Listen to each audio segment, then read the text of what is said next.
Sentir dor não é normal. E entre pessoas a partir dos 50, 60 anos de idade, a dor é um sintoma muito comum. Se não tratada, ela compromete a qualidade de vida. Pior, pode desencadear e complicar outras doenças. Precisamos levar a dor, especialmente a crônica, mais a sério. Saber identificá-la, observar sinais de alerta no idoso e procurar tratamento adequado. Por isso, no estúdio comigo hoje, a doutora Dirce Pericinotti, psicóloga, diretora administrativa da Sociedade Brasileira para o Estudo da Dor, e a geriatra doutora Carol Té, coordenadora médica do projeto Home Care e do Comitê de Dor do Idoso pela Sociedade Brasileira para o Estudo da Dor. Prazer tê-las comigo hoje aqui. Olá. Prazer. A dor é, de fato, o tal do quinto sinal vital, doutora Dirce? Sim, a dor é um sinal natural de todos os organismos, é um sinal de alerta que uma ameaça está por acontecer ou está ameaçando a sobrevivência dos organismos. Então, por um lado, a dor é um sinal que preserva a existência.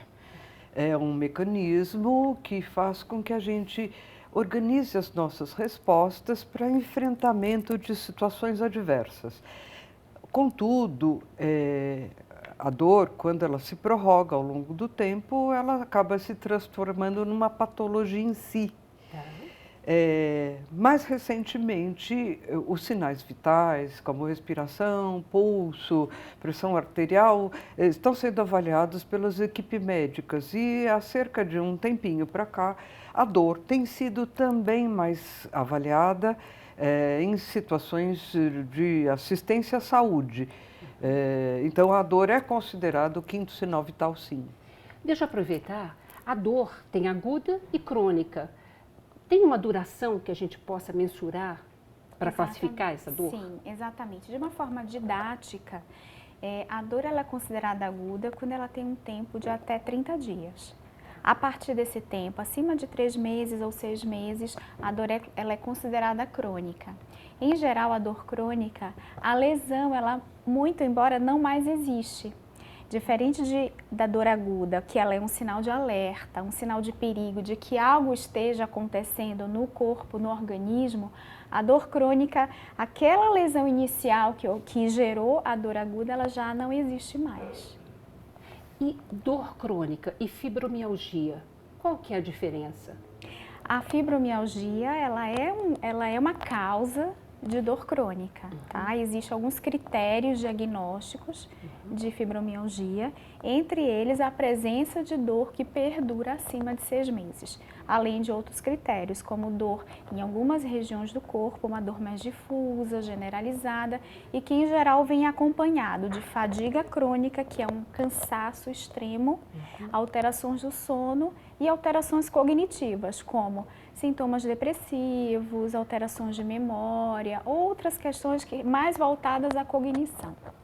Você sabe quando eu mencionei que eu ia fazer esse programa sobre dor, muita gente acabou escrevendo, principalmente as pessoas depois dos 60, 70 anos de idade, falando, eu já estou velho, dor para mim é normal.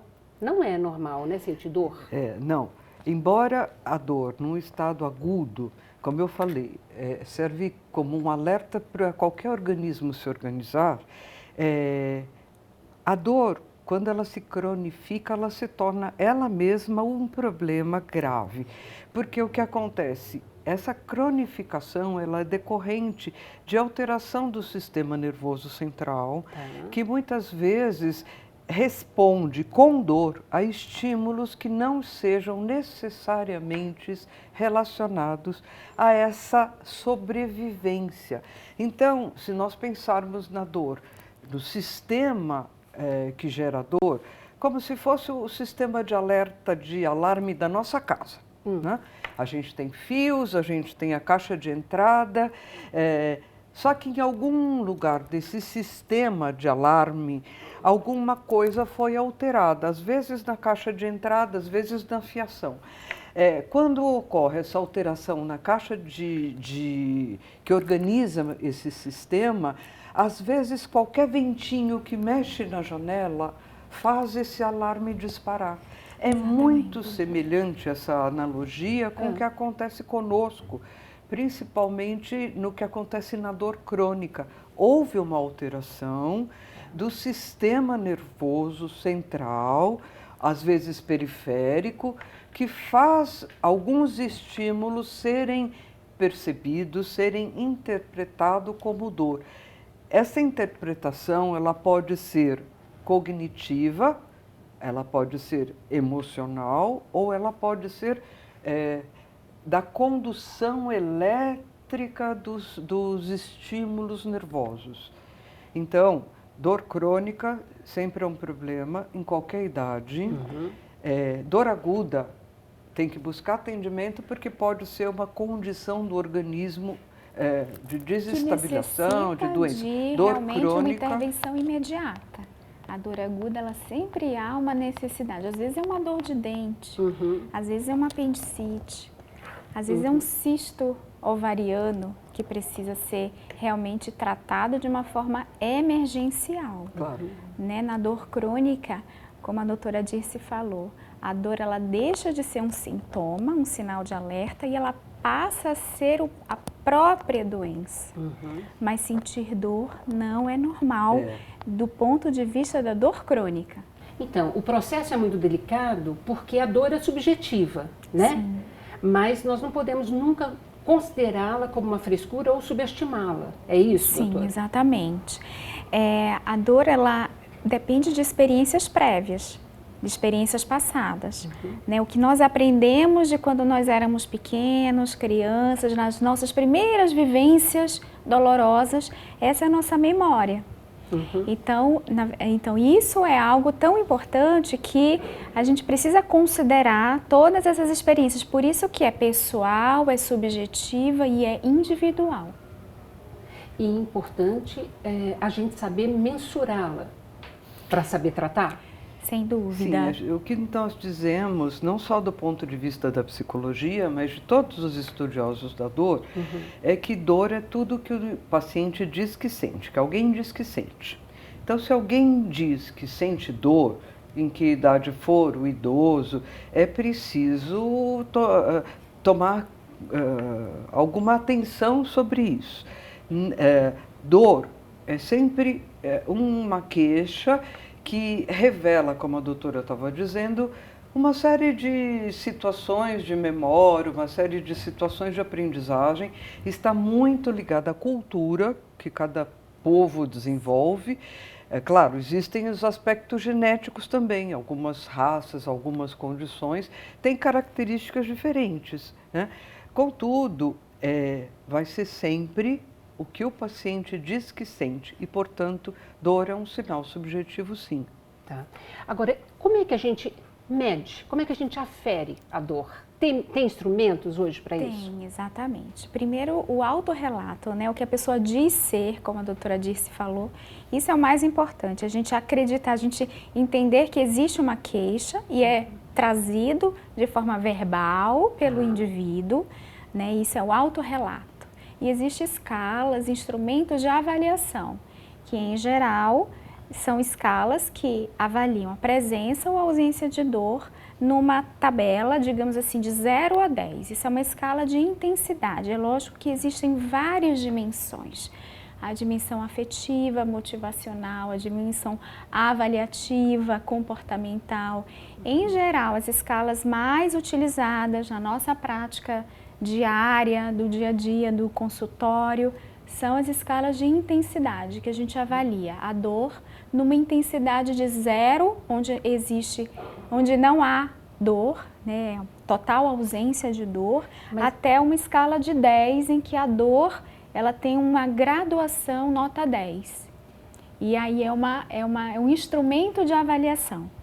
Para dor crônica, se avalia, inclusive, com esse tipo de tabela para ver a intensidade? Também. As escalas, elas são universais. Tá. É lógico que quando a gente tem uma dor crônica, outros aspectos precisam ser avaliados. Do tipo? Funcional, por exemplo, aonde a dor interfere no seu dia a dia? Interfere na funcionalidade, na maneira de ir e vir, na cognição, no humor, na forma de se comunicar com o meio, nas suas habilidades sociais, né, nos aspectos relacionados às atividades instrumentais, né, ou seja, do trabalho, e as atividades de vida diária, que são habilidades mais simples, como, por exemplo, interfere no banho, interfere na capacidade de se locomover. Isso são atividades mais básicas do dia a dia. Então, quando a gente tem uma dor crônica, além de umas escalas mais simples de avaliação de intensidade, temos que avaliar também como a dor ela interfere nesses outros aspectos da vida. Porque a dor, principalmente na pessoa mais idosa, muitas delas que vivem sozinhas, né? Elas podem interferir a ponto da pessoa ir se isolando, inclusive, né, do convívio. Sim, existem vários trabalhos que dizem que o isolamento social ele contribui para piorar a dor. Então, a pessoa que tem mais idade, ela pode se encontrar numa situação que por N fatores, por não estar mais no trabalho, se afastou do seu meio social, cria-se uma situação de menos convívio e isso vai retroalimentando uma série de crenças, não só de sintomas, mas de crenças, de que, por exemplo, o idoso é normal sentir dor. Não, não é normal. Então, esse idoso, ele vai se afastando do meio social, aí ele vai sentindo mais dor, ele vai se sentindo mais isolado, o que piora esse panorama de convívio com as pessoas, piora o seu rendimento produtivo, como a doutora falou há pouco, vai aumentando esse rol de incapacidades e cria-se uma situação extremada, né? Em alguns países, como no Japão, tem até sido um problema de saúde pública esse isolamento do idoso, porque muitas idosas acabam furtando pequenas coisas só para serem presas, para não viverem o isolamento social.